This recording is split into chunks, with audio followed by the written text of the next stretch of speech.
Depuis quelques années, dans cet atelier, naissent des séries fantastiques ou d'humour. À Reims, l'atelier 510 TTC est une véritable pépinière de talents. Nombreux sont les éditeurs qui font confiance à ces dessinateurs, scénaristes et coloristes. Parmi eux, Thomas Laboureau, toujours un crayon à la main, et qui a déjà 14 albums à son actif. C'est dans son univers de figurines, sa source d'inspiration, qu'il a co-signé Mon Arbre, mais aussi Les Geeks, car il s'adapte à tous les auteurs.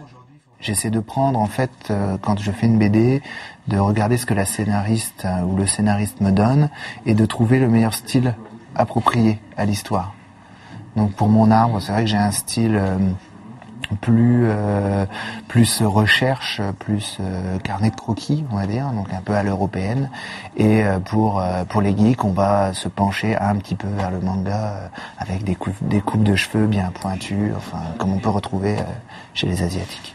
C'est Séverine Gauthier qui a signé le scénario de Mon Arbre et celui d'Aristide Broy-du-Noir. Cette jeune prof d'anglais influencée par Roald Dahl a toujours écrit. Elle a une imagination très visuelle et apprécie le travail d'équipe de l'atelier. On travaille vraiment ensemble, quoi. Moi, j'écris une séquence, mettons, de 4-5 pages. Ensuite, le dessinateur la travaille, mais je vois toujours ce qu'il fait, il voit toujours ce que j'écris, donc c'est vraiment un échange quotidien. C'est vrai que j'ai quand même un imaginaire où je visualise beaucoup, donc la bande dessinée ou le livre d'illustration, c'est vrai que ça s'impose à moi parce que j'aurais du mal à écrire quelque chose et finalement à pas avoir de rendu visuel avec. À l'ordinateur, l'homme des couleurs, c'est Christian Leroll, un des fondateurs de l'atelier. Dans le milieu de la BD, c'est une référence, il sait tenir les délais et s'adapter à tous les styles de dessin.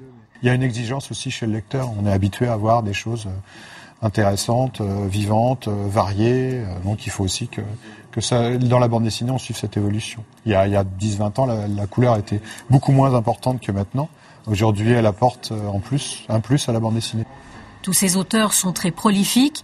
Alors amateurs de BD, dormez tranquilles, ils n'ont pas fini de vous étonner.